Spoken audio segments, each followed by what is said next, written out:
Hello students, आज हम start करें हमारा एक new chapter that is charter documents of company. Company को एक फॉर्म करने के लिए या जब कंपनी बनती है उसमें हमें ऐसे कौन से इंपॉर्टेंट डॉक्यूमेंट्स हैं जो बनाने ज़रूरी होते हैं। बेसिकली दो डॉक्यूमेंट्स हैं, एक होता है आपका मेमोरेंडम ऑफ एसोसिएशन और सेकेंड होता है आपका आर्टिकल ऑफ एसोसिएशन। और दोनों ही जब भी कंपनी फॉर्म होती है उन ये दोनों डॉक्यूमेंट्स उनको मेंटेन करने और बनाने कंपलसरी होते हैं। तो आज के टॉपिक में इस पढ़ते हैं सबसे पहले memorandum of association. Basically memorandum of association एक आपका प्रॉपर डॉक्यूमेंट बनता है जिसमें कुछ क्लॉजेस आते हैं, जैसे कि आपका नेम क्लॉज, आपकी कंपनी का क्या नाम है, रजिस्टर्ड ऑफिस, आपके रजिस्टर्ड ऑफिस कहाँ है उसका clause, object clause, liability clause, capital clause, इस तरीके के आपके क्लॉजेस आते हैं। पढ़ते हैं मेमोरेंडम ऑफ एसोसिएशन के बारे में। मेमोरेंडम ऑफ एसोसिएशन आपका एक डॉक्यूमेंट है जो सेट आउट करता है एक तरीके की कंपनी किस तरह से फॉर्म हुई है, किस तरह से कॉन्स्टिट्यूट हुई है, प्रॉपर उसका जो स्ट्रक्चर है कंपनी का वो मेमोरेंडम ऑफ एसोसिएशन बताता है। It defines the scope of the companies activity, company क्या काम करने वाली है और क्या रिलेशन रहेगा कंपनी का आउटसाइड द वर्ल्ड उनके साथ। सेक्शन 2 क्लॉज 56 कहता है कंपनीज एक्ट 2013 का कि मेमोरेंडम का मतलब क्या है। Memorandum means a memorandum of association of a company जो ओरिजिनली फ्रेम किया जाता है और जब टाइम टू टाइम हमारे कुछ लॉ में चेंजेस आते हैं या हमारे कोई क्लॉजेस में चेंजेस आते हैं तब हम उसको टाइम टू टाइम ऑल्टर करते हैं। नेक्स्ट, फॉर्म्स क्या है आपके मेमोरेंडम ऑफ एसोसिएशन के और क्या कंटेंट जाता है मेमोरेंडम ऑफ एसोसिएशन में। पहला पढ़ते हैं form of memorandum. Section 4 subsection 6 companies act 2013 का कहता है कि कुछ फॉर्म्स स्पेसिफाइड किए गए हैं कुछ टेबल में जो है आपकी ABCDE of schedule 1 of the act, जो जरूरी है, कोई सा भी आप इसमें से ले सकते हो और मेमोरेंडम ऑफ एसोसिएशन बना सकते हो। बेसिकली ये सब एप्लीकेबल होते हैं अलग अलग टाइप्स की कंपनी पे, आपकी जिस टाइप की कंपनी है उस वाला फॉर्म आप लेकर फॉर्मेट एंड आप फिलअप कर सकते हो। बेसिकली टेबल ए ये स्पेसिफाई करता है अगर कंपनी लिमिटेड है बाय शेयर्स तब आपको टेबल ए वाला फॉर्म फिल करना है। अगर कंपनी लिमिटेड है बाय गारंटी लेकिन उनके पास कोई शेयर कैपिटल नहीं है तब आपको फॉर्म टेबल बी वाला लेना पड़ेगा। सी कहता है कि अगर कंपनी लिमिटेड है बाय गारंटी एंड साथ साथ उनके पास शेयर कैपिटल भी है तो टेबल सी। टेबल डी अनलिमिटेड कंपनी जिनके पास शेयर कैपिटल नहीं है। टेबल ई अनलिमिटेड कंपनी जिनके पास शेयर कैपिटल है। बेसिकली ये सबके डिस्क्लोजर दे दिया कि कौन सी टेबल में कौन सा वाला फॉर्म आपका आता है। Company shall adopt any of the model forms of the memorandum of association, जो भी मेंशन किए गए, जो भी उन पे एप्लीकेबल हो रहे हैं एज पर देयर एप्लीकेबिलिटी। नेक्स्ट आता है आपका इसमें कंटेंट ऑफ मेमोरेंडम। अब मेमोरेंडम का कंटेंट क्या होता है। सेक्शन 4 सबसेक्शन 1 कहता है जो मेमोरेंडम है किसका, लिमिटेड कंपनी का, वो क्या स्टेट करता है। बेसिकली नेम जरूर लास्ट में लिमिटेड होना चाहिए अगर पब्लिक कंपनी है और प्राइवेट लिमिटेड होना चाहिए अगर कंपनी प्राइवेट कंपनी है। कोई भी आपका सेक्शन 8 की जो कंपनी होती है उन पे ये चीज एप्लीकेबल नहीं होती। उसके बाद अगर गवर्नमेंट कंपनी है तो आपको कंपनी का जो नाम होगा वो कभी भी लिमिटेड या प्राइवेट लिमिटेड वर्ड के साथ एंड अप नहीं होगा। This is as per the exemptions to government companies under section 462 of the companies act 2013 with the notification जो 2015 5 जून को आई थी। तो ये आपका सेक्शन 4 सबसेक्शन 1 में नेम क्लॉज के बारे में बताया है।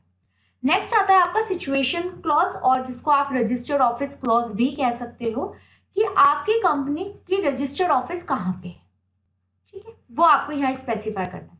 नेक्स्ट आता है आपका ऑब्जेक्ट क्लॉज, किस पर्पस के लिए आपने अपनी कंपनी फॉर्म करी है, व्हाट इज योर ऑब्जेक्ट, वो आपको प्रॉपरली यहाँ बताना होता है। लिमिटेड क्लॉज, कंपनी लिमिटेड है अनलिमिटेड है, लिमिटेड है तो बाय शेयर्स है, बाय गारंटी है, कैसे। In a case company limited by share that the liability of its member and तो जो भी उनका अनपेड अमाउंट होगा वो उनको पे करना पड़ेगा। नेक्स्ट आते हैं इसी में अगर कंपनी लिमिटेड है बाय गारंटी, तब उनको कंट्रीब्यूट करना पड़ेगा जितना भी वो गारंटी देते हैं at a time of wind up. ये सब चीजें पढ़ी है, वही आपको डिस्क्लोज किया हुआ है। कोई भी कॉस्ट, चार्जेस और एक्सपेंसेस अगर रिक्वायर रहे वाइंडिंग अप के टाइम पे तो उनको पे ऑफ करने होंगे। नेक्स्ट, अगर कंपनी क्या है, शेयर कैपिटल है, तो कैपिटल क्लॉज आपको उसमें प्रॉपरली बताना पड़ेगा और कितना अमाउंट आप लोग फिक्स रख रहे हो वो भी आपको बताना पड़ेगा। लास्ट क्लॉज आता है आपका सब्सक्रिप्शन क्लॉज। बेसिकली आपके 6 क्लॉज हो गए, name, registered office, object clause, liability clause, capital clause and last is your subscription clause. Subscription clause क्या कहता है, कितने नंबर ऑफ शेयर सब्सक्राइब किए गए हैं टू द मेमोरेंडम, तो जितना भी एग्रीड होगा subscribe which shall not be less than 1 share, कम से कम इतना होना चाहिए, 1 शेयर तो होना ही चाहिए। The number of share each subscriber to the memorandum, वो प्रॉपरली उनका नाम भी उसमें लिखा जाएगा। अगर 1% कंपनी है तो उस टाइम पे आपको एक पॉइंट और डालना पड़ेगा कि अगर in a case of the death of the subscriber, उस टाइम पे जिस पर्सन का नाम मेमोरेंडम में होगा उसके पास राइट्स एंड ड्यूटी है कि वो मेंबर बन जाएगा उस कंपनी का और कंपनी को कैरी ऑन करेगा। Next, according to section 4 subsection 7 ये कहता है कि अगर कोई कंपनी लिमिटेड है by guarantee and not having share capital, उस केस में वही मेंबर को राइट है डिविजिबल प्रॉफिट्स का पार्ट बनने का जो उस कंपनी का मेंबर है। उसके अलावा कोई और पर्सन वो डिविजिबल प्रॉफिट में पार्टिसिपेट नहीं कर सकता। अगर वो करता है तो वो क्या हो जाएगा, वॉइड माना जाएगा। ठीक है, नेक्स्ट, अब मेमोरेंडम के शेड्यूल पढ़ लेते हैं। बेसिकली आपका शेड्यूल 1 सेक्शन 4 आपके ये 6 क्लॉज से रीड होता है। नेम क्लॉज, सिचुएशन और registered clause, object clause, liability, capital and subscription clause. सबसे पहले पढ़ते हैं name clause. According to section 4 subsection 2, name आपको मेमोरेंडम में देना है। The name stated in the memorandum, तो जो नाम आपका मेमोरेंडम में जाएगा, शैल नॉट बी व्हाट, किसी भी एग्जिस्टिंग कंपनी के नेम से रिलेटेड नहीं होना चाहिए, आइडेंटिकल या रिसेंबल नहीं होना चाहिए उनके साथ। Be such that its use by the company, किसी भी लॉ के अगेंस्ट नहीं होना चाहिए in terms of central government opinion, offensive नाम नहीं होना चाहिए।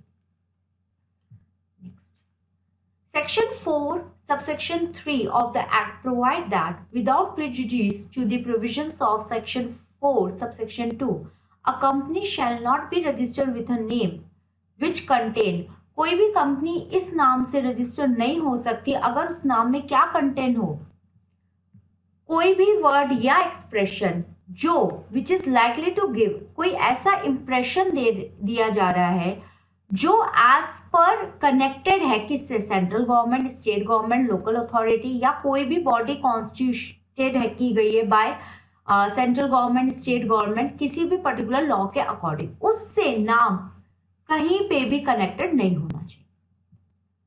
सच वर्ड और एक्सप्रेशन जो प्रिस्क्राइब किए गए हैं rule 8 of the companies incorporation rules 2014, जब तक आप अप्रूवल ना ले लो सीजी की तब तक आप वो वाले वर्ड्स और एक्सप्रेशंस नहीं ले सकते। एज पर सेक्शन 4 सबसेक्शन 4, कोई भी पर्सन एप्लीकेशन करता है इन वेब बेस्ड फ्रॉम रन, मतलब reserve unique name properly prescribe name manner में करता है, तो उसको अकम्प्लिश प्रॉपरली फी करनी पड़ेगी टू द रजिस्ट्रार और रिजर्वेशन वो कर सकता है।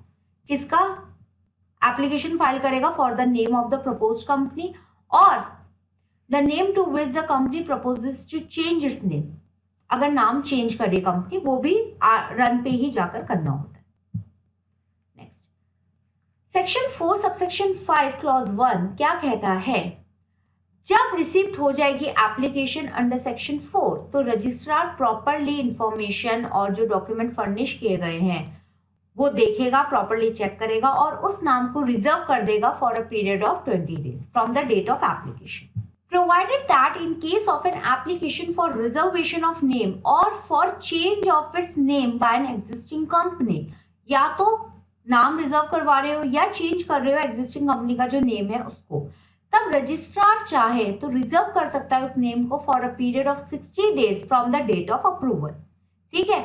बट कंडीशन यहाँ पे भी वही है, कोई भी अनडिजायरेबल नेम नहीं होना चाहिए या आइडेंटिकल या रिसेम्बल्स टाइप का नहीं होना चाहिए, किसी से सेम नहीं होना चाहिए, या कोई भी ऑफेंसेस से रिलेटेड नहीं होना चाहिए, ठीक है। जो अभी पॉइंट्स पढ़े थे वो सारे एप्लीकेबल होते हैं।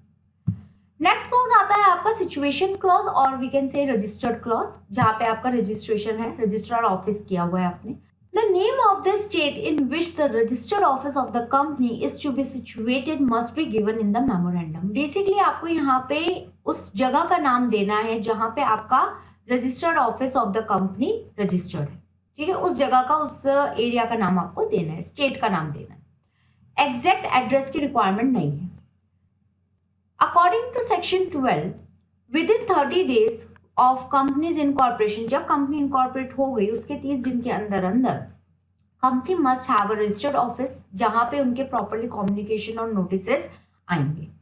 The company must also furnish to the registrar verification of its registered office within a period of 30 days of its incorporation. Properly उस पर्टिकुलर मैनर में वो बताएंगे जो ई फॉर्म INC 22 के अंदर बताया गया। उनको ये वाला फॉर्म फिल करके प्रॉपरली जो जो पॉइंट्स उनसे पूछे गए हैं वो सारे उनको फिलअप करके सबमिट करना पड़ता है। Next, publication of name and address of the company. According to section 12 subsection 3 of the act, हर एक कंपनी को जरूरी है प्रॉपरली डिस्प्ले करना अपना नेम एंड एड्रेस। कहाँ, प्रॉपर बिजनेस लेटर पे, बिल हेड्स पे, लेटर पेपर्स पे, और कंपनी को पेंट या अफिक्स करवाना पड़ेगा अपना नेम और एड्रेस। कहाँ पे? Registrar office. और प्रॉपरली उनको हर उस ऑफिस में जो भी उनके काम से रिलेटेड ऑफिसेज है या उनकी अपनी ब्रांच ऑफिस है, तो वहाँ पे भी उनको आउटसाइड हर एक अपनी ऑफिस के बाहर नेम और एड्रेस लगाना होगा। और अगर वहाँ पे कोई लैंग्वेज इशू है तो वहाँ की लोकल लैंग्वेज में भी उनको लिखना जरूरी है, ठीक है। बाकी इंग्लिश लैंग्वेज तो है ही। प्रॉपरली आपको जो लीगलीबल कहते हैं करेक्टर होते हैं उसको आपको प्रॉपर अपने सील पे एनग्रेव्ड करवाना होगा। Get its name, address of its registered office and the corporate identity number along with telephone number, fax number, अगर ईमेल वगैरह है वो सब कुछ उनको प्रॉपरली अपने वेबसाइट एड्रेस जो भी है, अपने proper business letters, bill heads, letter papers and in all the notices and other official papers पे सब पे उनको प्रॉपरली प्रिंट करवाना होता है। Have its name printed on negotiable instruments such as hundies, promissory note, bill of exchange and such other document as may be prescribed. Properly आपको अपने जितने भी negotiable instruments हैं उन पे भी आपको अपनी कंपनी का नाम प्रिंट करवाना होगा। However, where a company has changed its name or name during the last 2 years, it shall paint or affix or print as the case may be along with its name the former name and the name so changed during the last 2 years. समझते इस point को? कहने का यहाँ पे ये मतलब है, अगर आज की डेट से पिछले 2 साल में आपने कंपनी के नाम चेंज करे हैं तो आपको कम से कम 2 साल तक उस नाम को भी नए नाम के नीचे लिखना होगा। ठीक। इन case of 1 person company, 1 person shall be mentioned in a bracket after below the name or after the name. Okay. Department presently known as MCF, ministry of corporate affairs पे सारे आपके क्या होते हैं डॉक्यूमेंट सबमिट किए जाते हैं online में, तो वहां पर भी डिस्प्ले होना चाहिए इंग्लिश में कंपनी का नाम, और अगर जरूरी है तो आप लोकल लैंग्वेज में भी दे सकते हो as per the requirement of the compliances. ठीक है। नेक्स्ट आता है आपका ऑब्जेक्ट क्लॉज। ऑब्जेक्ट क्लॉज क्या कहता है कि आपकी कंपनी आपने किस पर्पस के लिए क्या करी है, फॉर्म करी है। The object clause is of great importance because it determines the purpose and the capacity of the company. It indicates the purpose for which the company has been set up and its actual capability besides its sphere of activities. Basically, company आपने क्यों form करी है, उसके बारे में आपके क्या object है, क्या व्यू पॉइंट्स लेके चलना चाहते हो, वो सब आपको ऑब्जेक्ट क्लॉज में डिफाइन करना होता है। It states affirmatively the ambit and extent of powers of the company and stated negatively that nothing should be done beyond the ambit. मतलब आपको ये भी आइडेंटिफाई प्रॉपरली आपको लिखना होगा कि हम बियॉन्ड द एक्ट जाके भी कुछ काम नहीं करेंगे, ठीक है। The purpose of the object clause is to enable the person dealing with the company to know its permitted range of activity. Basically, object clause का यही मतलब है कंपनी किस लिए फॉर्म हुई है उसके बारे में पता होगा। अगर आज मुझे उस कंपनी से कोई काम करना होगा तो मैं कर सकती हूँ। The act beyond it this ambit are ultra vires, मतलब बियॉन्ड अगर आप जाकर एक्ट के, कंपनीज एक्ट के बियॉन्ड जाके कोई काम करते हो या आपने जो भी अपने मेमोरेंडम में लिखा है उसके बियॉन्ड जाके आप कोई भी कंपनी में काम करते हो, वो सब आपका वॉइड माना जाएगा, that is the ultra vires. इसको हम आर्टिकल ऑफ एसोसिएशन में डिटेल में पढ़ेंगे। बेसिकली इसका मतलब होता है बियॉन्ड द पावर, अपनी पावर के बियॉन्ड जाके कोई भी काम करोगे तो वो बिल्कुल वॉइड माना जाएगा, ठीक है। Even the entire body of share holders can not rectify such, उनके पास भी राइट्स नहीं है। Next, liability clause. Section 4 subsection 1 clause D क्या कहता है? Liability of member of a company जो प्रॉपरली स्पेसिफाई होनी चाहिए कहाँ पे? मेमोरेंडम ऑफ एसोसिएशन में। It is provided that liability of a member या तो लिमिटेड होगी या अनलिमिटेड होगी। तो आगे हम और क्या देख सकते हैं? अगर कंपनी लिमिटेड है बाय शेयर तो जितना अनपेड अमाउंट होगा मेंबर्स का वो उनको पे करना होगा। अगर कंपनी है लिमिटेड बाय गारंटी तो उनको वाउंड अप के टाइम पे जितनी गारंटी दी है वो उनको पे करनी होगी। सेम पॉइंट आ गया। नेक्स्ट आता है आपका कैपिटल क्लॉज। कैपिटल क्लॉज क्या कहता है? बेसिकली कंपनी की फिक्स्ड वैल्यू ऑफ कैपिटल कितनी है। This clause shall state the amount of capital जिस पे कंपनी रजिस्टर की गई है, the shares into which capital is divided, proper fix value बतानी है और नॉमिनल वैल्यू भी बतानी है। बेसिकली कैपिटल वाले में आपके 3 पॉइंट आएंगे, नॉमिनल, डिस्क्राइब करना, ऑथोराइज और register. The amount of nominal capital properly आप डिटरमाइन करोगे as per your present, as per as your future requirement. And आपको यूजुअली इसको कैसे मेंशन करना होता है वो ऐसे, the capital of the company is 10 lakh rupees divided into 1 lakh equity shares of rupees 10 each. और साथ साथ आपको यही बताना है this amount lays down the maximum limit beyond which the company can not issue shares without altering the memorandum as provided by section 61 of the Companies Act 2013। मतलब ये आप इस टाइम पे ही बोल देते हो that this is our maximum limit. But yes, अगर future में आपको इसको चेंज करना है तब आपको सबसे पहले अपना मेमोरेंडम को ऑल्टर करना है एज पर सेक्शन 61, तब आप इस लिमिट को चेंज कर सकते हो। लास्ट पॉइंट आपका आता है that is the subscription clause. Subscription clause क्या कहता है? The subscriber to the memorandum declare, वो डिक्लेरेशन देते हैं, वी द सेवरल पर्सन जिनका नाम और एड्रेस सब्सक्राइब किया गया है बिलो, वो प्रॉपरली क्या है, are district of being formed into a company in pursuance of this memorandum. वो कह रहे हैं कि हम ये कंपनी फॉर्म कर रहे हैं as per the pursuance of the memorandum of association. तो यहाँ पे उनका नाम, एड्रेस, डिस्क्रिप्शन, ऑक्यूपेशन सब कुछ डिस्क्राइब किया जाएगा हर एक सब्सक्राइबर का, और साथ साथ उनके सिग्नेचर होंगे, विटनेस के सिग्नेचर भी अटैच किए जाएंगे। एंड द स्टैट्यूटरी रिक्वायरमेंट भी रहेगी इस हर एक सब्सक्राइबर को कम से कम एक शेयर तो लेना ही लेना है, ठीक है। और इस subscriber must write opposite his name the number of share which he agrees to take. जहाँ उनका नाम होगा उसके उधर उन्होंने कितने वैल्यू ऑफ शेयर्स या कितने नंबर ऑफ शेयर्स उन्होंने लिए वहां पे वो डिस्क्राइब होगा। और कम से कम हर एक सब्सक्राइबर को कम से कम एक शेयर तो लेना ही पड़ता, ठीक है। तो this is all your memorandum of association. Chapter over नहीं हुआ है, चैप्टर अभी एक आपका आर्टिकल ऑफ एसोसिएशन है, और उसके बाद हम एक एक क्लॉजेस को ऑल्टरिंग भी पढ़ेंगे, जैसे altering of name clause, register clause, object clause, liability, capital clause और सब्सक्रिप्शन क्लॉज। इन सबके भी ऑल्टरिंग के भी अलग अलग प्रोविजंस लेक्चर्स के अंदर हम पढ़ेंगे। तो बेसिकली अभी आपका ये फर्स्ट लेक्चर था इस चैप्टर का। अब हम हमारे नेक्स्ट लेक्चर में आर्टिकल ऑफ एसोसिएशन पढ़ेंगे एंड सो ऑन करके इस चैप्टर को ओवर करेंगे। Okay, thank you.